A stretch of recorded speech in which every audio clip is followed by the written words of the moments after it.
this is Michel Leviathan-Sorbet and this is a new episode of Wojennik TV.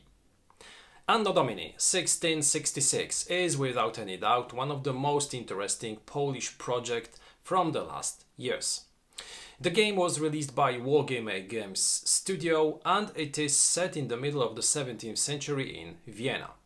This is a miniatures adventure board game in which we will be taking control of bands of characters, of heroes, trying to achieve some specific goals. This is a skirmish game which can be played in different modes, in which you can create your own band using available characters, or you can also play ready scenarios in which you will be using predetermined set of characters. I have already showed you this game in different videos. I have showed you the review of the base of the core set. I have showed you all the miniatures which I have. I have also reviewed the 3 to 4 players mode. Finally, I gave you also the 10 reasons why you could like and enjoy this system. Today a different type of video because I would like to focus on one of the factions which are available in this game. I will be presenting today the Defenders of the Crown. The Defenders of the Crown is a Polish faction which is available in the core game of Anno Domini 1666, so it is one of the two factions which are inside this box alongside the French faction. It is in the base game, of course. It consists in the base game of 7 miniatures. We receive 4 distinctive characters which are Wołodyjowski, Skrzytuski, Zagłoba and Longinus, and 3 dragoons as supporting characters. The 4 major characters, the unique characters, are of course characters which are taken from Henryk Sienkiewicz's Trilogy, very famous books, Potop, Wołodyjowski, Pan Wołodyjowski and Ogniem I Mieczem. This is a classical, those are classical Polish books which are extremely popular with an extremely detailed universe, and this universe was used in some way to create Anno Domini 1666. So today I'd like to show you all the characters which are part of this faction, not only present in the core game but also in the 2 additional expansions, because we have 2 additional expansions for this faction. So I'd like to tell you what are the strong but also the weakest points of this faction, and I'd like to briefly present all the characters which are part of it. So without further ado, let's check how the Defenders of the Crown look. Here is a brief look at all the Defenders of the Crown faction that is currently available in the Anno Domini 1666 universe. This is one of the 2 factions which are present in the core game, so we find them in the basic big box with Anno Domini 1666, so we know those guys pretty well. In the base game we receive 7 miniatures, including the most important heroes from Henryk Sienkiewicz's Trilogy: Longinus, Wołodyjowski, Skrzytuski and Zagłoba. Each of them with, of course, a unique, fantastic miniature and with his unique card. Now, those 4 characters are very powerful, but quite different one from another. Of course, we have Wołodyjowski, who is an extremely efficient fencer. He's a very, very strong combatant in close combat. We have Skrzytuski, who is also extremely strong in close combat. We have Longinus with his extremely powerful long 2-handed sword, which is one of the most powerful weapons in the entire game. Finally, we have Zagłoba, the fat, funny guy who has his unique capacity, call me uncle. He's not very keen on fighting, but he's extremely good when it comes to overcapacities, and we can really use his skills to our benefit if we manage to protect him sufficiently long enough. Then we have, of course, 3 supporting characters. We have 3 dragoons, who are quite useful. They are nice supporting characters, having both close combat as well as ranged weapons. So those are the 7 miniatures that we receive in the base game.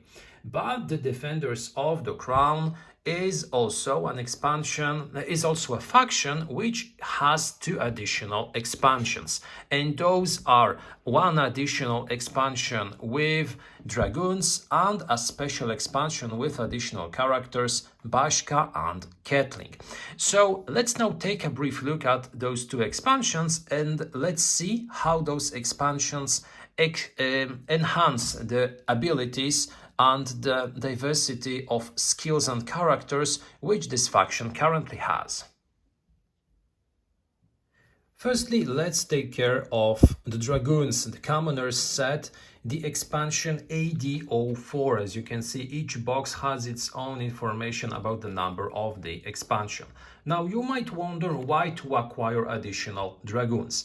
There are several reasons. The first one is that sometimes in order to play bigger battles, you will need more miniatures. You can change your strategy. You can, for instance, decide to play a game using more common miniatures instead of unique characters. Of course, they will be significantly weaker, but sometimes quantity is even superior to quality. Secondly, in the box, as you can see, you will find 6 character cards, although only 3 miniatures. So why such a difference? We'll see in a moment. Let's see the depiction, the description. Dragoons are soldiers who get around on horseback, but dismount for battle and fight as infantry. Polish dragoons from Hetman Jan Sobieski's regiment are strong and tough guys, well accustomed to the hardships of the campaign trail. They all undergo musket training, but many prefer hand-to-hand combat. So here, as you can see, we have such a description. Those guys are extremely useful, as I said earlier. Let's now take a look at how those miniatures look and why do we receive 6 character cards instead of 3. So as you can see, we have this small card box, well protected. Firstly, the miniatures. Now here, no surprises, because those miniatures will look just the same as they looked in the base game. As you can see, those are the same 3 miniatures that we already received in the base game. So nothing new here. But the difference will be in a moment. The weapons will be the same, because each of the characters will have a half musket, so a firearm, but also a soldier's sword, an efficient weapon, although as you can see, we have a parry -1 modifier. So nothing new either. But now let's take a look at the character cards where something new should appear. Looking from the back, we have 3 cards which are standard dragoons. So here, no difference compared to what we received in the base game. As you can see, here is an English version, here is a Polish version, because I have the Polish version of the base game. So you can even compare those 2 editions. As you can see, everything is absolutely the same. But apart from those 3 standard dragoons, which we can of course use, we receive 3 additional ones. And here all the fun starts, because we receive a dragoon Wachtmeister, we receive a dragoon veteran and a second dragoon veteran. So although the silhouette, although the picture is the same, those 3 additional characters are different in terms of stats. So let's compare now a veteran to a dragoon, to a standard dragoon. As we can see, firstly, the thing that differentiates those 2 guys is the price. The dragoon veteran will be more expensive. As you can see, it's 4 compared to 3. But this is due to the fact that those 2 characters have also different stats. So as you can see, we have firstly a difference in terms of the firepower capacity. We have a 1 compared to a 0, which was present on the dragoon. Then also we have a different agility because, a different fortitude, because as you can see, the Dragoon veteran has a fortitude of 1 compared to a 0 on the Dragoon's card. So this is a significantly powerful character from a standard Dragoon, although, as you can see, their stats are pretty much the same. But sometimes those small numbers, those small differences make all the difference. So now let's compare also a standard Dragoon to the Dragoon Wachtmeister. Now here, as you can see, the price is in gold and we have the asterisk, which indicates that this is a unique character. We can have only one such guy. And here we have more differences because we also have a higher fortitude, as you can see. Here the parameter is the same, but as I said earlier, we have also a difference when it comes to the fortitude, which is higher, and the stats, the overstats are the same. So this is a unique character. This will be our officer, which will be used in order, for instance, to lead our troops. So having this guy in our band will increase our capacities, and it adds also a little bit of fluff. So here are all the additional elements which are included in expansion AD04, including the Dragoons. Let's now take a look at the overexpansion. The second expansion for the Defenders of the Crown faction is Bashka and Ketling. Now this is an expansion including 2 unique characters, both Bashka and Ketling, who are important characters from Henryk Sienkiewicz's Trilogy. Bashka, in fact, was Michał Wołodyjowski's wife, but here she is depicted in a little bit different way. Don't even think about getting lucky with Bashka. She has got enough in store to give any opponent a run for his life. Not to mention, the greatest Polish swordsman is her boyfriend. Exactly, because this is Michał Wołodyjowski. Ketling, the Scottish ally of the Poles, may seem somewhat tame by comparison, but then again, if he is both rich and handsome, why should he even care?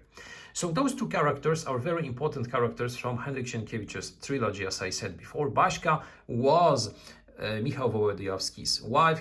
She was energetic, she liked weaponry, and as you can see, she will be using some weapons in this expansion also. Ketling, on the other hand, was the commander of the Polish artillery defending Kamieniec Podolski against the Ottoman forces. He was a Scot serving the Polish king, very interesting character also, and a good friend of Wołodyjowski. Let's now take a look at this expansion and how those 2 characters are depicted in the Anno Domini 1666 universe.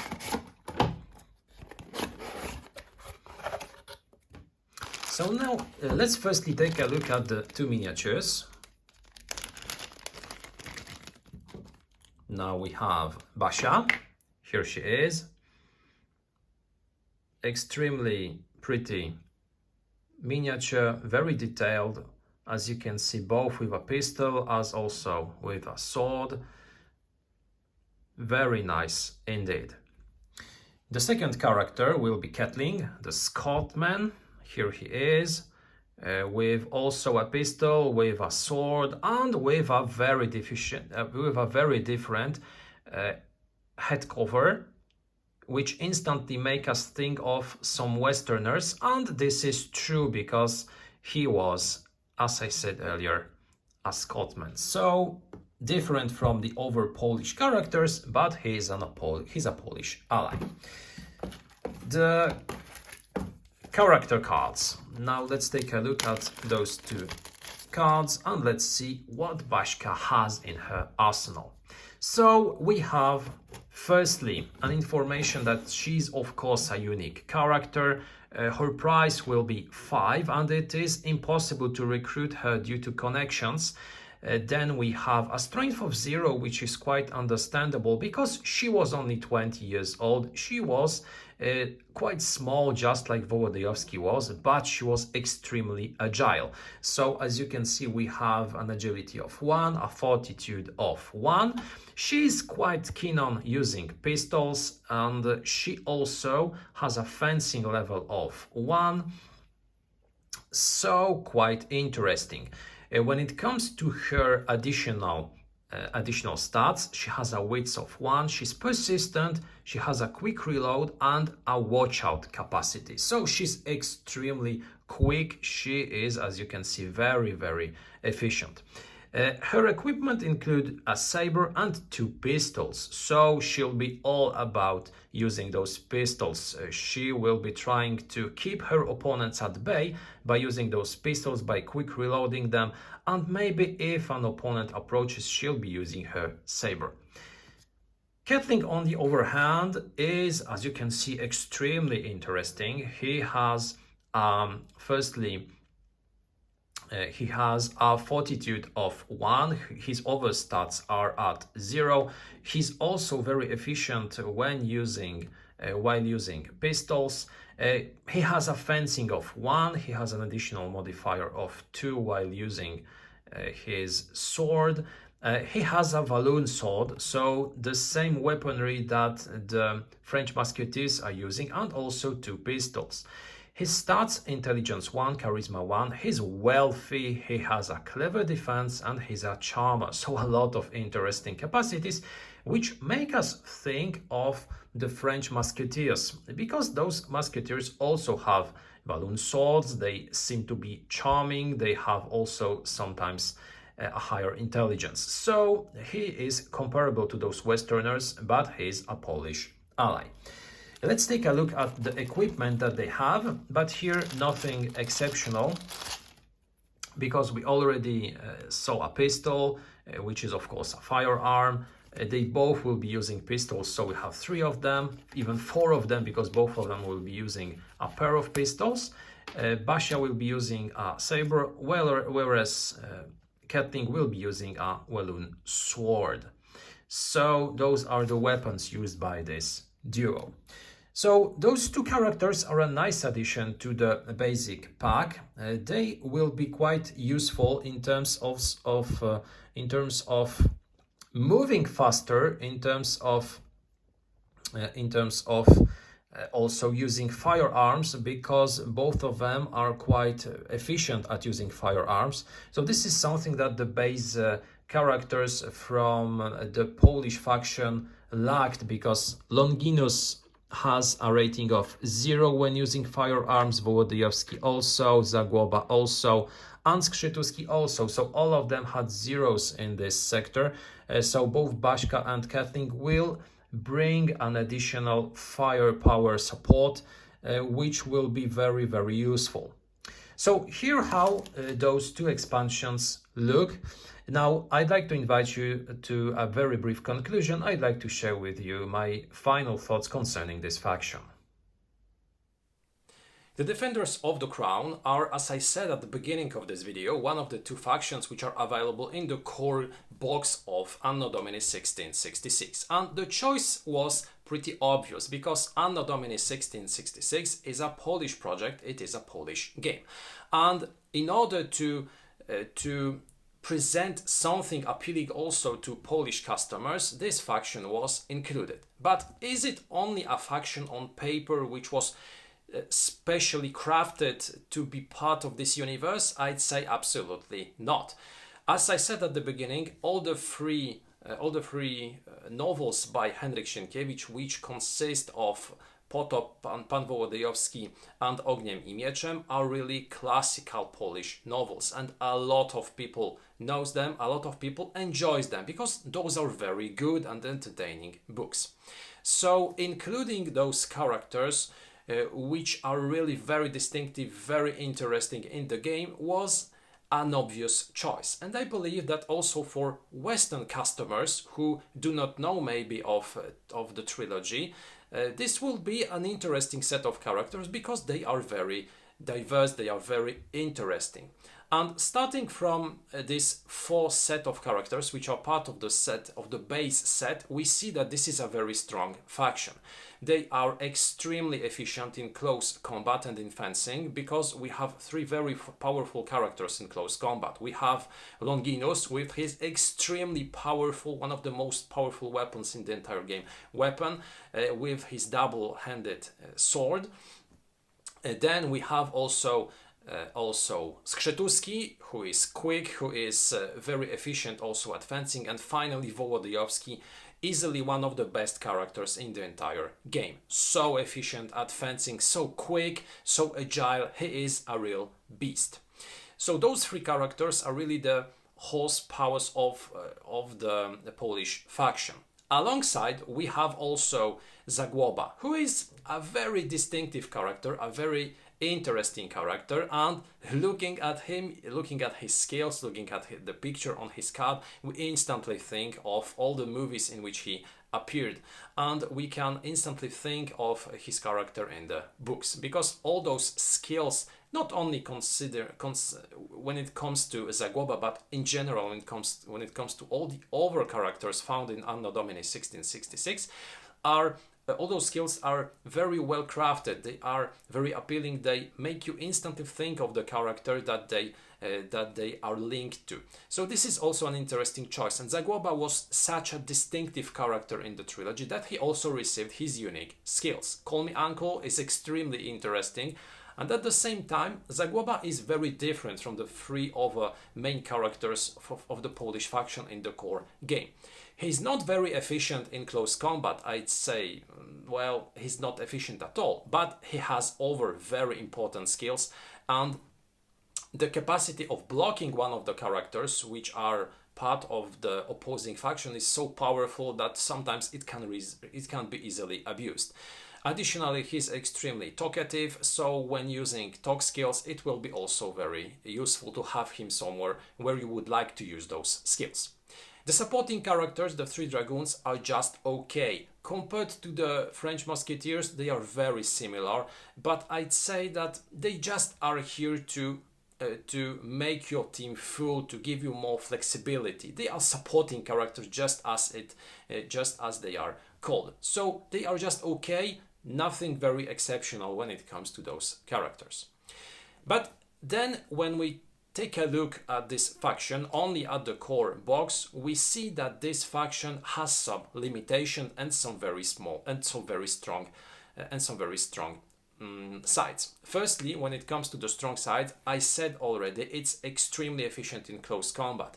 If you bring them close, if you let them come close, it's pretty much game over, because Skrzetuski, Wołodyjowski are extremely powerful. Longinus is a beast, he's a real colossus, and the epic fights between him and Porthos are really very entertaining.